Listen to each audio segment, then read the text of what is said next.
fact that you were born a girl, kuba waravutse uri umukobwa, if you are not careful, utabaye maso, makes you an automatic victim. Kuba waravutse uri umukobwa, Number one. utabaye maso, ibyo byonyine biragutsikamiza. Number one. Icyambere, Geographical victim. nukuri amateka ikirere kiragutsikamira. Number two. Cya kabiri, Cultural victim. ukahura n'ibikucotora. Number three. Inkomoko. Number three. Cya gatatu, Religious victim. idini rikagutsikamira. You are a woman, you cannot preach. Uri umudamu ntugomba no kubwiriza. You are a woman, you should not sit in the front. Umudamu ntakwiye no kwicara imbere. When men are speaking, you should not speak as a woman. Igihe abagabo bavuga wa mugore we ntukavuge. As a woman, nk'umugore, there are things you cannot wear. You cannot wear. Udashobora kwambara. When you go out, Iyo ugiye hanze, you must cover your head, ujye upfuka umutwe, cover your mouth, cover your bumper, cover, just cover everywhere. Wipfuke. Just because you are a woman. Kubera ko uri umugore gusa. Use your life to do something. Jya ukoresha ubuzima bwawe kugira icyo ukora. Have your own. Jya ugira ibintu byawe bwite. Don't let your life be dependent on your husband. Ntukajye utuma ubuzima bwawe uhora usabiriza ku mutware. Because you are 34 Kubera ko ugejeje 34 years old umaze kugira imyaka 34 and you are not yet married, ukaba utarashaka, does not mean something is wrong with you. none abantu bakavuga ngo uyu we nta kigenda, hari ikintu kitagenda kuri we. Don't let anybody make you feel bad.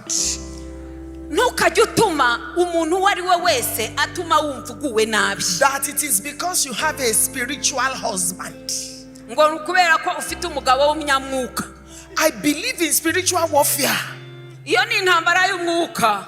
Tonight, Uyu mugoroba I want to speak on the theme from victims to champions. ndashaka kuvuga ku insanganyamatsiko yacu ivuga kuva mu gutsikamirwa tujya mu And I want to read from the book of mubutsinzi. Genesis chapter 38.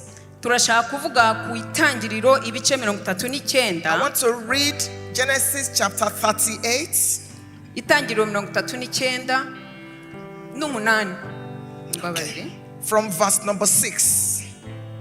38 duhere ku murongo. And Judah took a wife for his father. When you are born as a woman or as a girl, Iyo uvutse uri umudamu, you have a minimum of 7 things fighting against you uba ufite ibintu runaka bikurwanya, that will try to make you a victim. bishaka gukoresha uko bishoboye byose kugira ngo bigutsikamize. When I was born, I'm going to be 60 in few months' time. Ubu ngubu ari hafi kugira imyaka 60. When I was born, Mvuka, people cried instead of rejoicing with my parents. igihe yavutse abantu bararize aho kugira ngo bishimire kuvuka kwe. A girl, Umukobwa, what can she ever become? ese umukobwa uvutse azavamo iki? A girl is nothing. Umukobwa ntacyo ari cyo. The fact that you were born a girl, Kuba waravutse uri umukobwa, if you are not careful, utabaye maso, makes you an automatic victim. Kuba waravutse uri umukobwa, Number one. utabaye maso, ibyo byonyine biragutsikamiza. Number one, Icyambere, geographical victim. nukuri amateka ikirere kiragutsikamira. Number two, Cya kabiri, cultural victim. ukahura n'ibikucotora. Number three, Inkomoko. number three, Cya gatatu, religious victim. idini rikagutsikamira. You are a woman, you cannot preach. Uri umudamu ntugomba no kubwiriza. You are a woman, you should not sit in the front. Umudamu ntakwiye no kwicara imbere. When men are speaking, you should not speak as a woman. Igihe abagabo bavuga wa mugore we ntukavuge. As a woman, There are things you cannot wear. You cannot wear. When you go out, you must cover your head, cover your mouth, cover your bumper, cover, just cover everywhere. Just because you are a woman.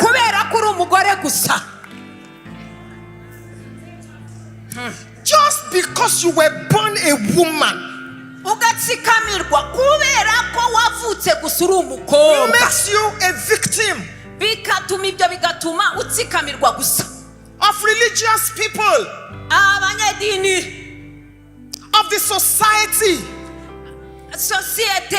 It is so bad that the society even says behind every successful man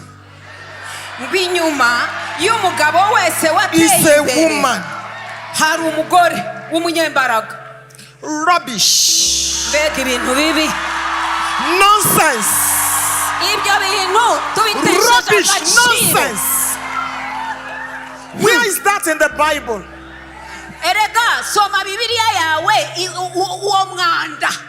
When God was going to create you as a woman, He didn't take the bone from the back.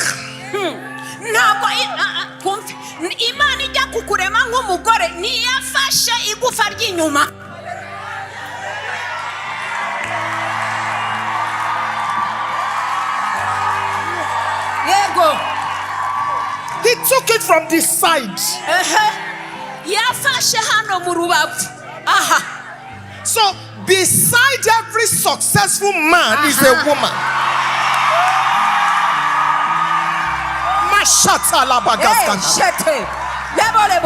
You are not behind, you are beside.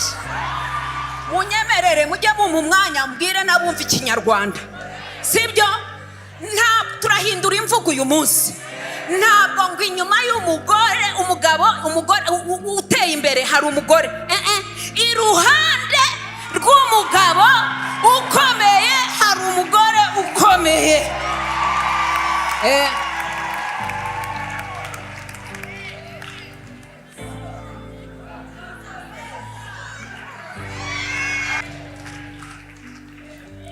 Once in a while, rimwe na rimwe,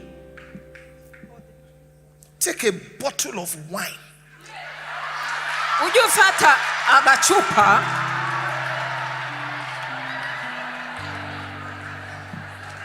wimeze neza, mwampaye akantu nkanywa di, wimeze neza umwe.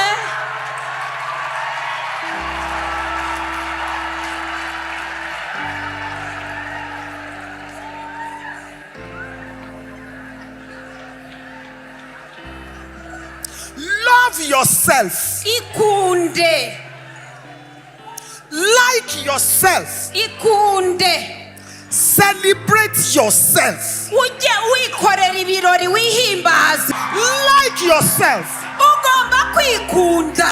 Take a good care of yourself. Ujye wiyitaho. You are not a victim. Ntabwo ugomba kuba mugutsikamirwa iteka. You may have fallen. Ushobora kuba waratembye. Who hasn't fallen before? N'abandi batembye mbere yawe. You may make mistakes. Ushobora no kwibeshya ugakora amakosa. Who has not made mistakes before? Ese ninde utarakoze amakosa?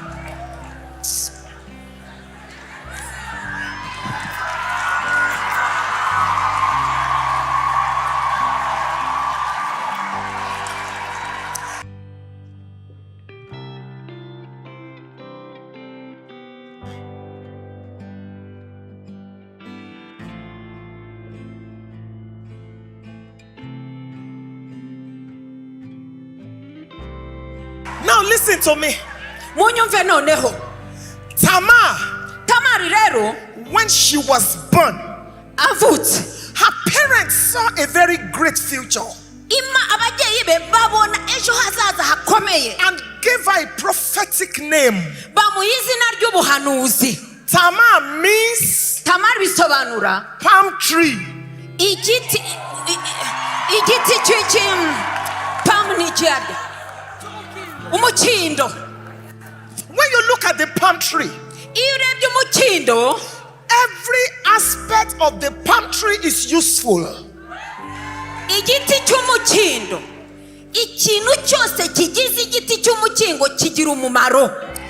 The leaves, the fruits, the trunk, even the roots. Every aspect of the palm tree is useful. So her parents looked into her future and gave her a good name. But along the line, she got married, and marriage destroyed her life.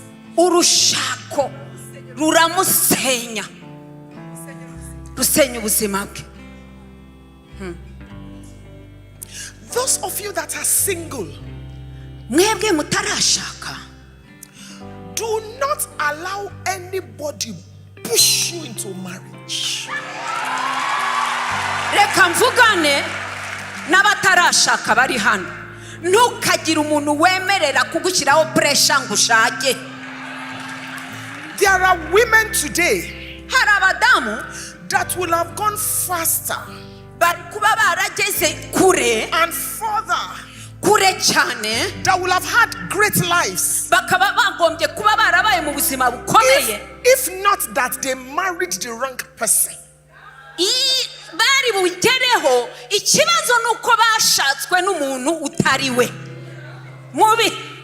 Because you are 34 kubera ko ugejeje 34 years old umaze kugira imyaka 34 and you are not yet married, ukaba utarashaka, does not mean something is wrong with you.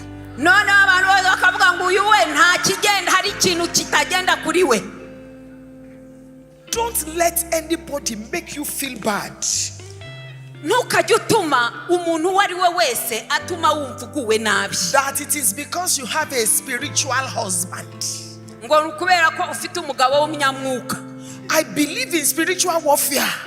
Iyo ni intambara y'umwuka.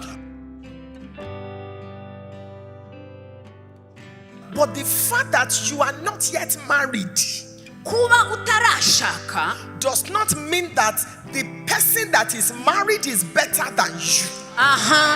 Kuba utarashaka ntibisobanura ko umuntu wamaze gushaka ari mwiza kukurusha cyangwa abayoneza kukurusha. God comes late. Imana ishobora gukererwaho when he wants to come big.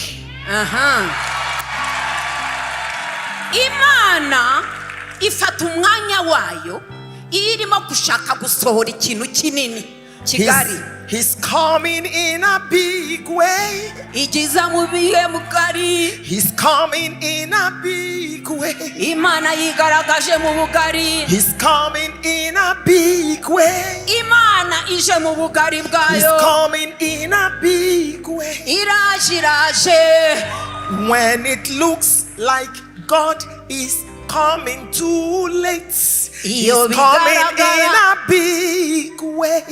Iyo bigaragaye ko Imana itinzeho nuko ibiteka ibintu bikomeye. Don't marry your enemy. Ntukajye uemera gushaka umwanzi. A man slapped you. Umugabo ugukubita. A man disrespects you. Umugabo utakubaha. Disrespects your mother. Akasuzugura na mama kubyara. Disrespects your pastor. Akasuzugura pastor wawe koko. But because you are 36, ariko kubera kugejeje 36 yego ukashimashima ushimashima satani n'abadayimoni. Because you want to marry? Kubera kushaka. A woman changed her father's name. Umudamu agahindura izina rya se. Gave her life to you. Akaguha ubuzima bwe bwose. Gave you 3 children. Akaguha abana 3 that don't even bear her name. Akanda abo bana yibyariye mu nda ye ntibitirirwa izina rye. Kweli. And you beat her. Ugatinyuka ukamukubita. And you slap her. Ukamukubitisha n'ibindi. And you walk out. Warangiza ugasohoka. to go and look for another woman to sleep with. ukajya guheheta ukajya gushaka undi mukobwa cyangwa umugore muryamana. And you think God will not slay you? Ugacheka ko Imana itazakubaga.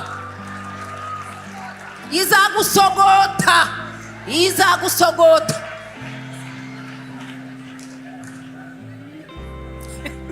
When the husband died, umugabo amaze gupfa, the father-in-law said, sebukwe aravuga ngo marry the junior brother.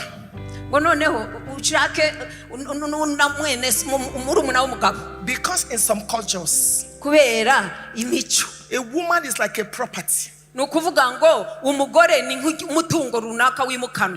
chair, like furniture, like baskets. The husband died. The father-in-law said, marry the junior brother.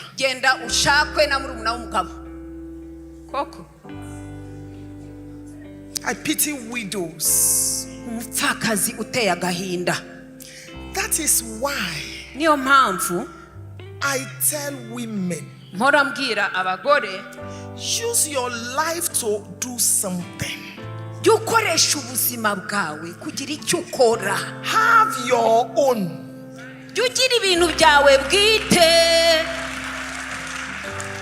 Don't let your life be dependent on your husband.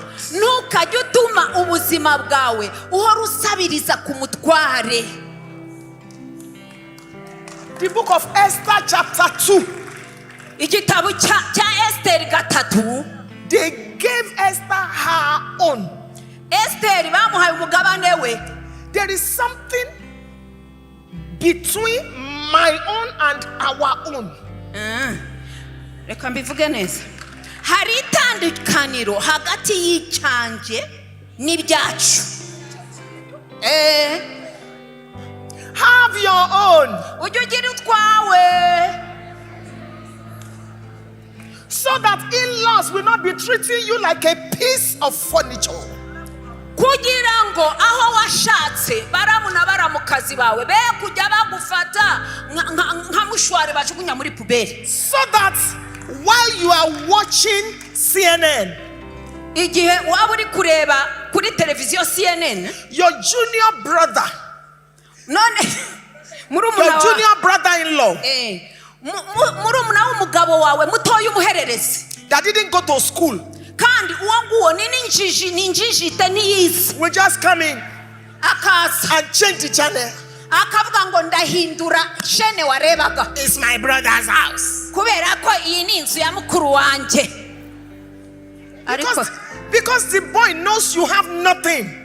Kubera ko uriya muhungu azi neza yuko ntacyo ufite. It's the brother's money you are spending. Akaba azi neza yuko wowe ntacyo winjize ahubwo uri kurya umutungo wa mukuru we. Tamar was a palm tree. Tamari yari igiti cy'umukindo. But she married a wicked man. Ashakwa n'umugabo w'umupfu. That turned her to a victim. Umugabo w'umugome wamuhinduye umuntu watsikamijwe warangiye. Many women are victims today. Abadamu benshi baratsikamiwe uyu munsi. Even though their makeup looks good. Nubwo ka makeup ka makiyaje kafashe. Even though it appears as if they are fine. Nubwo ikirungo cyafashe ugaragara kumeze neza. Victims of domestic abuse. Umva ukaba waratsikamyijwe n'ibibazo by'urushako byo mu ngo. Victims of political abuse. Ugahohoterwa biturutse mu rugo cyangwa na politike mbi. They are victims. Ugatsikamirwa. Instead of being champions. Aho kugira ngo umuntu utsinda. And the Bible says, kandi Bibiliya iravuga ngo because Tamar's husband was wicked, kubera ko Tamari umugabo we yari umupfapfa, God slew him. Imana iramukubita arapfa. God did not just kill him. Ntabwo Imana yamwishe gusa. God slew him. Imana yamukubise umuheto iramubaga. There are husbands today that are alive, but God is slaying them.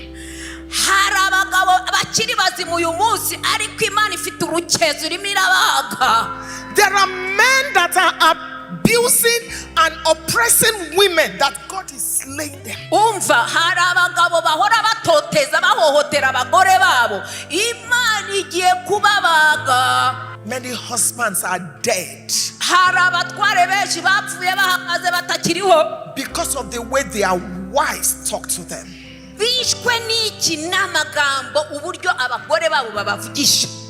After the second husband died, Umugabo wa kabiri amaze gupfa the father-in-law said, sebukwe aravuga, pack your load fata utuntu twawe and return to your father's house subira iwanyu kwa so and stay there. ugumeyo And become a victim of circumstance. ibihe nibyo byagutsikamije. Many women have been told Abadamu benshi bigishijwe babwiwe to pack their loads kupakira utwabo and return to victimhood. basubire iwabo ari insikamirwe zibereyeyo. Many women have been told Abadamu benshi babwiwe to stop dreaming. kurekeraho kurota. Many women have been told Abadamu benshi babwiwe to stop trying.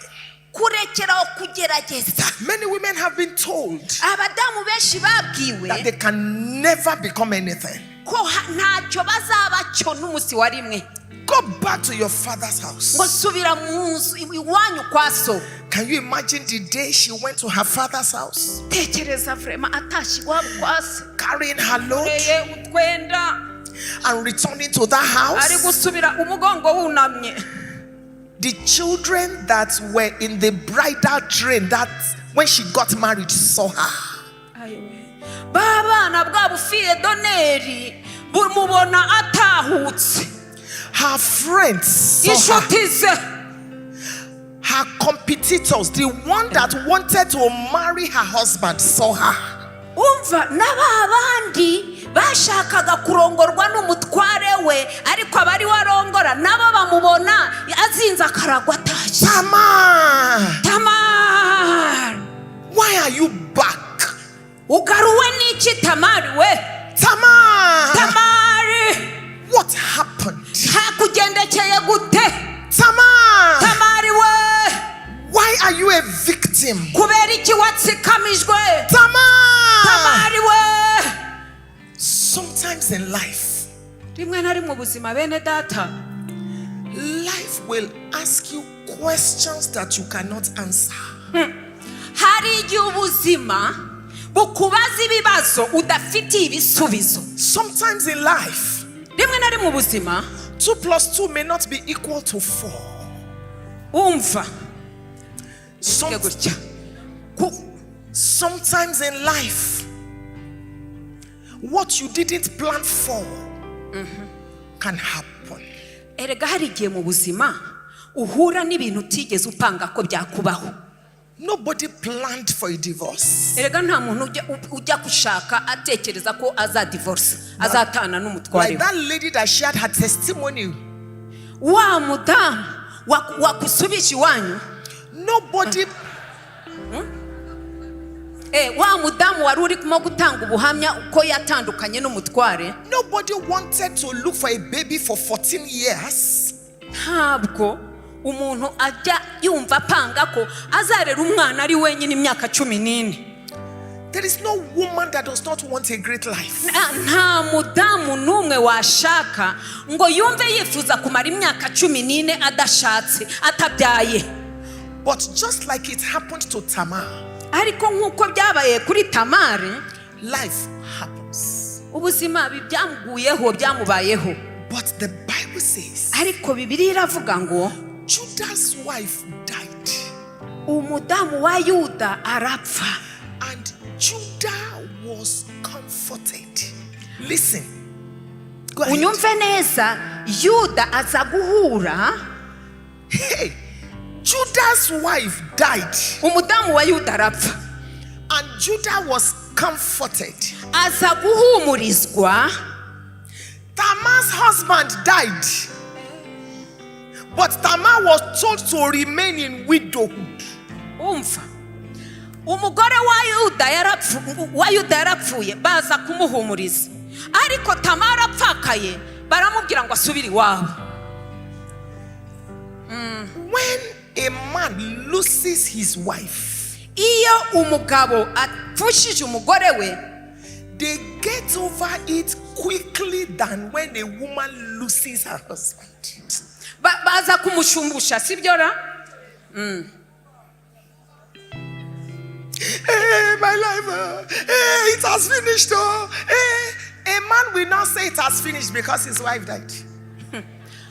Abandi babarira ngo birandangiranye karabaye, ariko umugabo ntarira gutyo kuko mukanya yigeze kuvuga ngo yapfakaye we bamushumbusha bakamushakira umugore kandi vuba.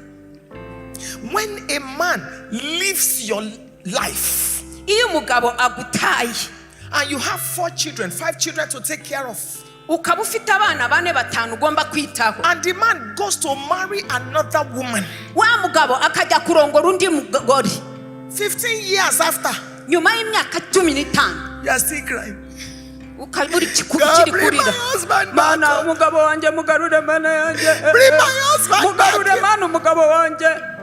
The man that has married 3 women after he left you, nyamara uri kuririra Imana igarura umugabo nyuma ya wowe kuguta amaze gushaka 3. don't kill yourself because somebody left you. Ntukajye ushaka kwiyica no kwiyahura kuko hari uwagutaye. The Bible says Judah was comforted, Bibiliya iravuga ngo Yuda baramuhumuriza, and he left his city ava mu mujyi w'iwabo and came to another city. ajya mu wundi mujyi. And then the Bible says Hanyuma Bibiliya iravuga ngo Tamari removed the garment of her widowhood. ayiyambura umwambaro w'ubupfakazi. You want to move from being a victim to a champion? Urashaka kuva mu gutsikamirwa ujya mu You must mubutsinzi. learn to remove some things from your life. Ugomba kwiga kugira ibyo wiyambura. Some of you need to remove the garment of low self-esteem. Ugomba kwiga kwiyambura umwambaro wo kutigirira icyizere. Some of you need to walk away from some people that you are walking with. Abandi mugomba kwiga kwitandukanya n'abantu mukorana. Some of you need to change location. You need to change location. Ahandi ushobora no kwimuka ukavaho waruri. Some of you need to change jobs. Hari n'abandi bakwiye no guhindura n'utuzi. Some of you need to pack out of where you are living. Hari n'abandi bakwiye no kwimuka bakavaho batuye. She removed the garments of widowhood. Yiyambura umwambaro w'ubupfakazi. You cannot be a champion if you are always unhappy. Ntushobora kuba umuntu umutsinzi uhora ubabaye uri umusharire. Always mourning. Urira. This person does not like me. That person is this. N'uyu nawe yakoze ibi n'ibi. She took off that garment. Uwo mwambaro urawiyambura. The Bible says Bibiliya iravuga ngo she anointed herself. Ema arisiga. Arisiga di. Stop looking 67 at 37. Umva ufite imyaka 37 ariko kubera ko wabaye umusharire usigara usa n'umuntu w'imyaka 67. Gute se? Learn to powder your face. Ema ugomba kujya witera gapudre. Learn to take care of your lips. Erega n'iminwa ukayisiga di. Learn to dress well. Ukambara neza ugasapa. There are women that when they want to go to bed, hari abandi badamu iyo bagiye kujya mu buriri, they will wear the night gown that their great grandmother gave them. imyambaro y'ijoro yambara ni nyirakuruza wayimuraze. There are women that when they are in the house, hari abandi badamu iyo bari mu rugo, they will tie wrapper on top of their breasts. akenyera igitenge hano mu mabere gusa. They will now use net that their grandfather's wife left. They put it on their head. You take care of husband, you take care of children, you cook and cook and cook until you are tired, you can't even eat. Umugabo umwitaho, abantu kabitaho, ugateka kugeza ubwo unaniwe no kurya ibyo watetse. When last did you check yourself into the hotel, just yourself, and you are watching African magic just to enjoy your life? Ariko niryari ubwawe wowe wenyine wafashe icyemezo ukavuga uti ngiye kwihakuka, ukagenda kuri hoteli ukicara akayaga keza ugacana ukareba ya masheni y'iwabo yitwa Africa Magic. Champions take care of themselves. Abatsinze rega biyitaho. 1 Samuel chapter 17. Samuel wa mbere bice 17. David said, Daud aravuga, what shall be given to me if I kill these giants? Ngwese uyu mufilisti utakebwe ni muhangura ndahebwa iki? Women, take care of yourself. Ba mama ni mwikunde mwiyiteho. If you die because of husband and children, life will continue. Erega mwibiri banga agahinda niwemera kwicwa guheranwa n'agahinda kubera umugabo sha uzapfa ubuzima bwe ukomeze. God forbid. Imana itubabarire. If you are still in the mortuary, ukiri muri morgue, the man will still be eating. Umugabo azaba ari kwirira. Can you make some hot chocolate for me? Akahamagara ngo ariko nta ka hot chocolate mwanzanira aho ngaho. And when you are going to make the hot, you say, and add some toast. Hanyuma wajya no kugenda kuzana hot chocolate akavuga ushiraho nakakagati washirije. The wife is dead. Umugore hagati aho ari kubisa umugore ari muri morgue. But if a woman's husband dies, ariko sha umugore they will have yapfakaye. to give her injection so she can sleep. Amujyana kwa muganga ngo bamutere inshinge zimusinziriza. Take care of yourself. Jya wiyitaho. Do you know that one of the causes of cancer is sorrow? Waruzi ko bimwe mu bintu bitera kanseri n'agahinda karimo unhappiness. Kutishima, kutanezerwa. You cannot laugh. Ntugiseka. You carry load of government, load of church, load of ministry, load of marriage, loads on your head. Umudamu umwe wenyine agatweke kakikorera ibibazo bya guverinoma, ibibazo by'itorero, ibibazo by'umuryango, ubwo ufite ibyo bitugu. And when you press your shoulders, you'll be feeling tension. Noneho hano mu bitugu hawe harakomeye cyane.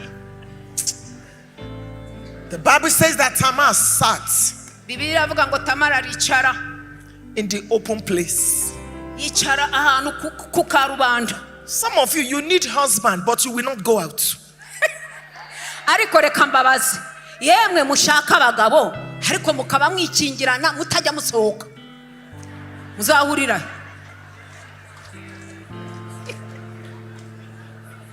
The woman dressed, anointed herself, and sat where she could be seen. Uyu mudamu icyambere yiyambuye umwambaro w'ubupfakazi, arisigarambara, aragenda yicara ku nzira nyabagendwa aho bamubona. I'm closing now. When Judah was passing, hanyuma njya kurangiza, Judah saw her, aramubona, and Judah said, now listen very carefully. Judah said, aravuga ngo, I want to sleep with you. ndashaka ko turyamana. Can you imagine? Uratekereza ibyo bintu? He couldn't recognize her. Ntabwo yamumenye. That woman had transformed from being a victim to a champion. Uyu mudamu yari yarikinduye yivana mu gutsikamirwa aba umudamu w'umutsinzi. The man could not recognize her. Ku buryo wa mugabo atamumenye. The man said, I want to sleep with you. Aragenda sebukwe aramubwira ngo ndashaka ko turyamana. When she was in Judah's house, akiri mu rugo rwa Yuda, she had a mentality of a victim. Ari mu rugo kwa sebukwe yari afite ibitekerezo bitsikamiwe. But when she was sitting here, she had the mentality of a champion. Judah said, I want to sleep with you.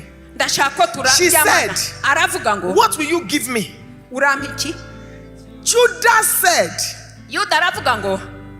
because you are a victim, I will give you not a goat, but a kid goat, small goat.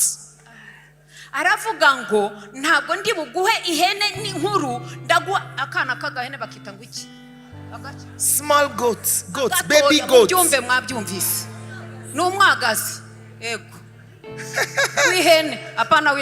Tamar laughed. Tamar said, I used to be a victim. When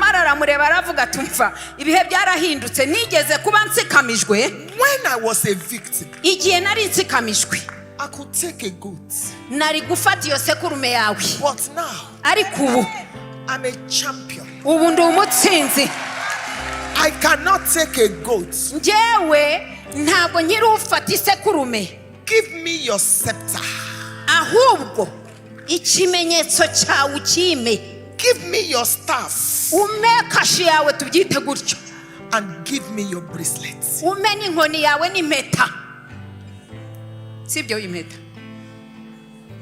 Bracelet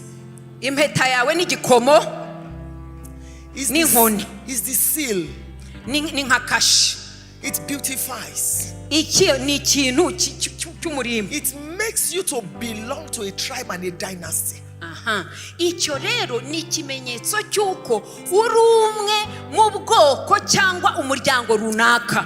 Tamar said, that is what I want. Give me your scepter that you used to sign, that belongs to champions, and give me your signets.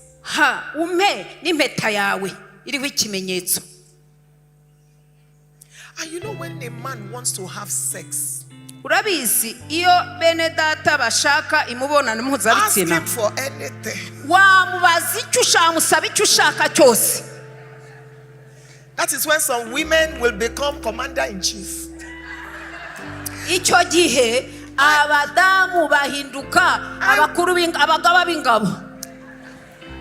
I want to drink water. The man will say, is it cold or room temperature you want? The man will go and bring. Is the door locked? The man will say, I locked it now. The woman will say, go and check again. He will stand up. Tamar said, I used to be a victim. That was when I used to ask for goats. But now, give me a scepter. Do you know that after that, that was Genesis 38. In Genesis 49, God had to say, the scepter shall not depart from Judah.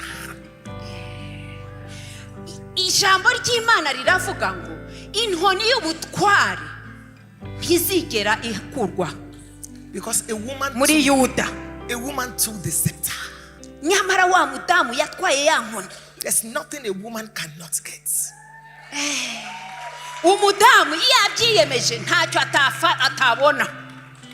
That same Tamar that was chased out of the house, the Bible says she got pregnant and gave birth to a set of twins. In the genealogy of Jesus Christ, only 4 women were mentioned uzasanga harimo abadamu bane bavuzwemo. In Matthew chapter 1. Muri Matayo igice cya mbere. Tamari nawe ari muri abo bagore bane. Victim. Wahoze atsikamijwe. To a champion. Kandi waje guhinduka umutsinzi. Victim to a champion.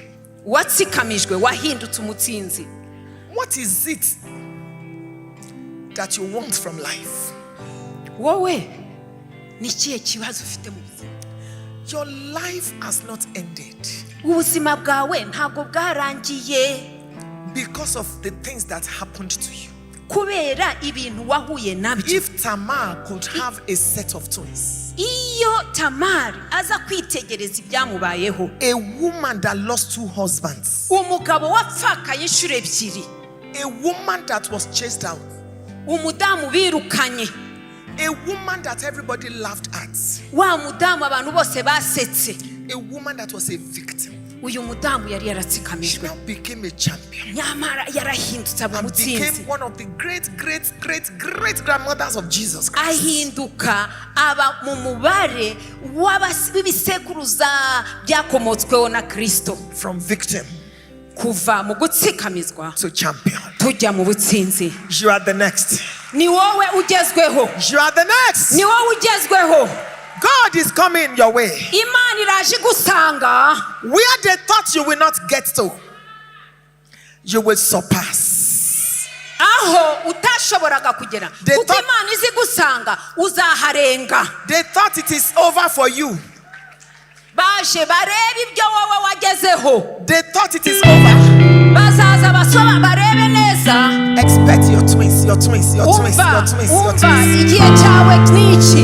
Nawe igihe cyawe kirasohoye. Please rise up everybody. Ndabinginze muhaguruke. And run your fingers on the keyboard for me, please. Hagire abaza kuri keyboard.